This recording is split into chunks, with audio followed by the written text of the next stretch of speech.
ብሌን ምንም እንኳን እውነታን ይዛ ነገሮቹን መጋፈጥ አልቻለችም።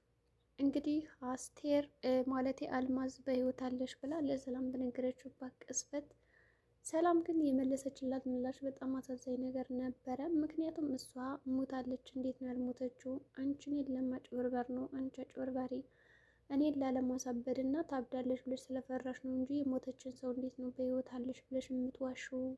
ስለዚህ ሁለተኛ ከኔ ቤት እንዳትመለሽ በማለት ብሌንን ተመልሳ አባራታለች። በዚህም ብትነግራት እውነቱን አጅሪት ቃል አይምሮዋን በጣም መርዛት ነበረ።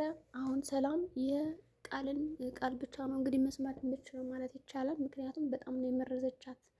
አንቺ ገለሻታል፣ በህይወት የለችም፣ ቤተሰቦቿን አሳጠሻታል፣ እነሱ መፈለግ ነበረባቸው፣ ግን አንቺ ይህን ነገር አላደረግሽም ብላ በጣም በአይምሯ ቆሻሻና መጥፎ ነገሮችን ነግራ ቅውስ እንድትል አድርጋታለች። ስለዚህ ብሌን ምንም እንኳን እውነቱን ብትነግራት አማራጭ የላትም እና ካበደች በኋላ ነበር የደረሰችው። ስለዚህ አሁን በሰላምና በብሌን መካከል ከፍተኛ አለመግባባት ተፈጥሯል። በዚህም ደግሞ ተጠያቂዋ ቃል ናት። ቃልና በኃይሉ አሁን ላይ ተመልሰው አንድ ሰዎች ሆነዋል እና አንድ የስራ ቡድን ሆነዋል። ስራዎቹን አንድ ባንድ ለማከናወንም ተገደው ተነስተው ያሉ ሰዎች እና ሆን ብለው ደግሞ ወጥመድ እየዘረጉ እንዳልነበረ ከቀናት በፊት አሁን ደግሞ ተባብረው ሰላምን ለማጨለል እና ሆስፒታል እንደባለፈው ለማስገባት እያደረጉ ነው ያሉት። እንግዲህ በኃይሉ ከዶክተሩ ጋር የቃልን ውሸት ለማጋለጥ የተስማማ ቢሆንም አሁን ላይ ግን ነገሮቹን ቀልብሶ ዶክተሩን ክድወት እንደገና ወደ ቃል ተመልሷል ማለት ነው። በእርግጠኝነት በኃይሉ ይህን ነገር እንደሚያደርግ ሁላችንም ጠርጥረናል። ምክንያቱም ለራሱ ጥቅም ሲል በእርግጠኝነት የፈለገውን ነገር እንደሚያደርግ እርግጥ ነበረ። ይህም እንግዲህ ቃል ሰላም እውነቱን ነግራታለች። ብሌን ለራስ ብዬ ነው ስልክ የማታነሰው ለምንድን ነው? ምክንያቱም ያቺ አልማዝ የምትባለዋ በህይወት እንዳለች ነግራታለች። ግን ደግሞ ቀድሜ አይምሯን ስለመረዝኳት የሰላምን እና አሁን ነገሩ ሰላም ነው። ስለዚህ እኔ እናንተ እኩል መስራት አለብን። እኔ ያንን ግድግዳ ላይ የጣፍከውን ማስፈራሪያ አንተ እንደሆንክ የጣፍከው ሳውቅ ያለው ሰምቻለሁ። ስለዚህ ይህንን ነገር ማስተካከል አለብን። እውነቱን ከምነግራት ለሰላም አንተ ብትሻልና ብታስተካከለው የተሻለ ነው የሚሆን በማለት በኃይሉን አስፈራርተዋለች። በኃይሉ 50%ቱ የኔ መሆን አለበት ከምትወስደው ገንዘብ እና አስፈራርተ ከምትቀበለው፣ ያለዛ ግን እውነቱን ቀድሜ እነግራታለሁ። ምንም እንኳን ያች ነፈዝ እንግዲህ ብሌን የሆነችው ብትነግራትም ባታምን እኔ ከነገርኳት ደግሞ ታምነኛለች፣ ታውቃለህ፣ ምንም ነገር ስላት እሺ ነው የምትለኝ። ስለዚህ ነገሮችን በቀላሉ ማሳመን እችላለሁ።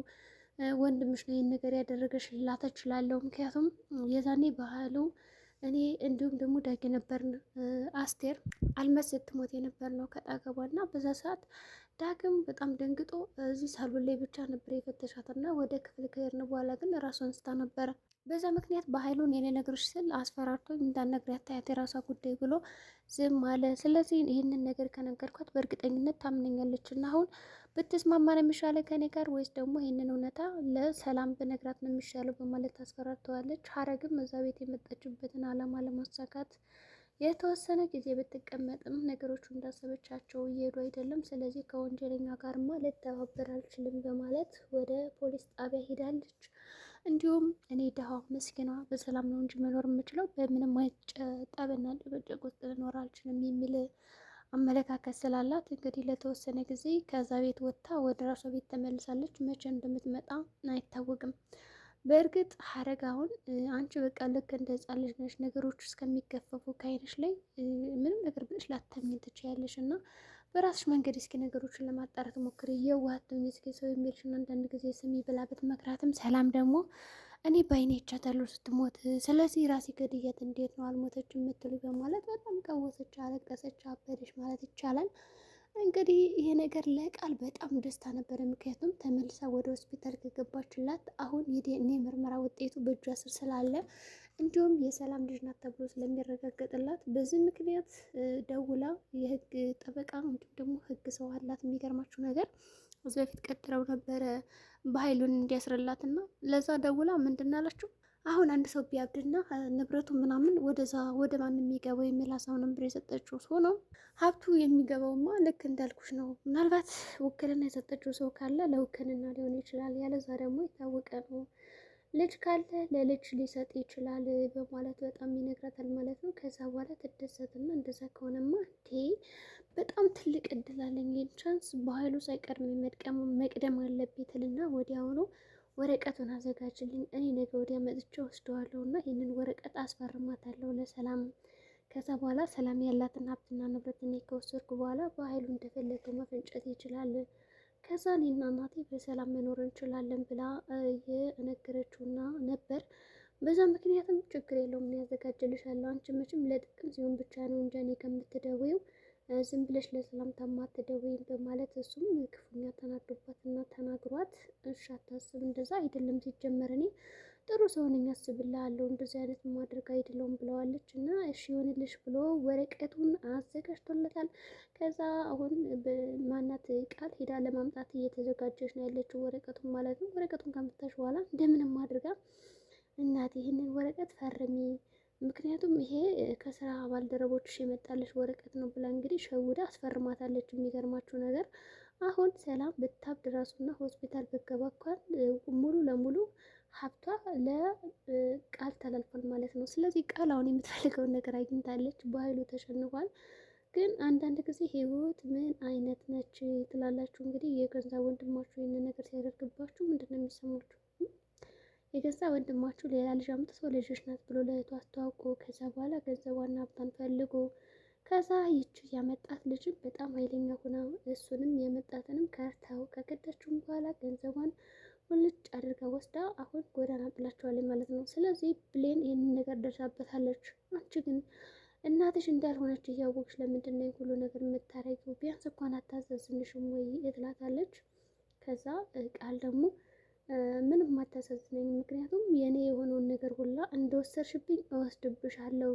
ዳጊ የኔ ነበር ቀምተሽኛል፣ አሁን ደግሞ እናትሽን እንደቀማዎች ቤቱንም እቀማሻለሁ የሚል በጣም እልህና ፉክክር ውስጥ ገብታለች። ብሌን ደግሞ እንደዚህማ በቀላሉ ልታሸንፊያችም የወሰድሽውን ነገር አስመልሳለሁ ብላ በጣም እየተፋጠጠችባት ነው ያለችው። ዳግምም በዚህ ሁኔታ እባክህ እርዳት ብለዋለች። እንግዲህ ገነት የገባችበት አደገኛ ነገር እንደሆነ ተረድታለች እና የሆነ ወጥመድ ውስጥ እንደሚገጥማትም አውቃለች። በዚህ ምክንያት እባክህ ዳጊ ይችን ልጅ ጠብቃት የሚል ትዕዛዝም ሰጠዋለች። ዳግም ደግሞ ብሌን ቀላል ሰው አይደለችም፣ በራሱ ሀሳብ የምትመራና ላመነችበት ደግሞ የምትሞት ነች። ስለዚህ አታስቢ እናቴ፣ እኔ ከኋላ ሁኜ እከታተላታለሁ፣ ምንም ነገር አትሆንም ብሎ ሀሳብና ልቧ ዝም እንዲል እርፍ እንዲል አድርጓታል።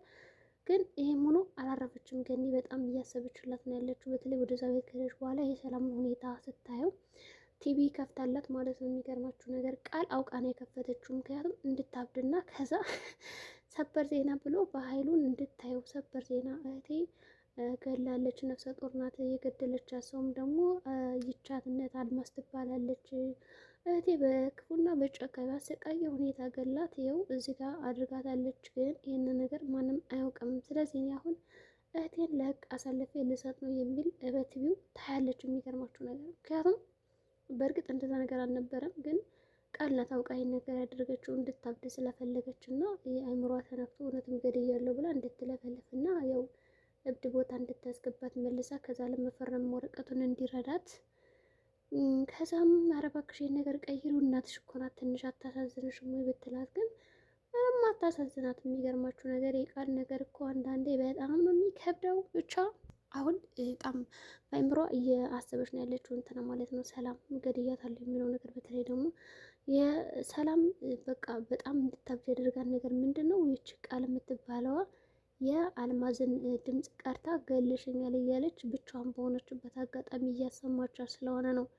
እና ይሄ ገለሽኛል የሚለው ድምፅ በጣም እየረበሻ እናያለን። ምናልባት ብሌን ይሄንን ነገር ብታውቅና የተሻለ ነገር ብታደርገው ጥሩ ነበረ። እንደምታስፈራራት ብታውቅ ጥሩ ነው። ግን በትንሹም ቢሆን ተረድታለች። በነገራችን ላይ እነሱ እያስፈራሯት እንደሆነ ለሀብት ብለው ምናምን እንደዚህ እንደሚያደርጓት ታውቃለች። ግን ደግሞ ሙሉ ለሙሉ አልተረዳቻትም ማለት ነው ሰላምን። ስለዚህ የሰላም መጨረሻ ብል ሊሆን ይችላል። ተመልሳ ሆስፒታል መግባት የለባትም እላለሁ እንደኔ ግን ብሌን የነገረቻትን ነገር አምና ይሄ ነገር እውነት ነው ወይስ ውሸት ነው የሚለውን ነገር ብትፈትሽ ጥሩ ነበር የሚሆንላት። ግን ደግሞ እሷ አልፈተሸችም። የሞተ ሰው እንዴት ነው አልሞተም የምትይው ማለት ከብሌን ጋር ነው ጠብ የገጠመችው። ስለዚህ ሀረግ እንደው የልጇን ውሸት አጋልጣለሁ ብላ ግን የሚሳካላት አይመስለኝም በዚህ ሁኔታ። ምክንያቱም አሁን ቃልና በኃይሉ አንድ ሆነዋል። እነሱ አንድ ሆኑ ማለት ደግሞ ምንም ነገር አያመልጣቸውም። በቃ ቤት በኃይሉ ከቤት ከሌለ ቃል አለች እና ታሳውቀዋለች። በኃይሉም የሰማው ነገር ካለ ለቃል ያሳውቃታል እና ጎን ለጎን ናቸው፣ ጀርባ ለጀርባ ናቸው። መደጋገፍ ይችላሉ ማለት ነው። አንዱ ከኋላ አንዱ ከፊት ናቸው። እንግዲህ መጨረሻቸው ምን እንደሚሆን አይታወቅም። ዳግምን በዚህ ጉዳይ ከአቤል ጋር በጣም የነበረውን ጠብ ለማረጋጋት ብሎ ተጣልቷል ማለት ነው። ለምን ደበደብከውን ይደብድብልኝ ብያለሁ ወይ በማለት ከጓደኛው ጋር ተጣልቷል። ሁለተኛ የሚደበድብ ከሆነ ግን ሂጄ ልወገው እችላለሁ፣ በጩቤ ራሱ አይመለከትም በማለት ነው አቤል እንግዲህ እንደዚህ የተናገረው እና ይመለከተኛል ወንድሜ ነህ ለምን ደበደበ ብሎ ነው። እንግዲህ የአደራ ድራማ ይህን ይመስላል። ምን ይመስላችኋል? መጨረሻቸው እንዴት ታዩታላችሁ? ሰላም ሆስፒታል መግባት የለባትም ተመልሳ እንላለን። እንግዲህ የዛሬ ቪዲዮአችን ይህን ይመስላል። በቀጣይ ቪዲዮ እስከምንገናኝ መልካም ጊዜ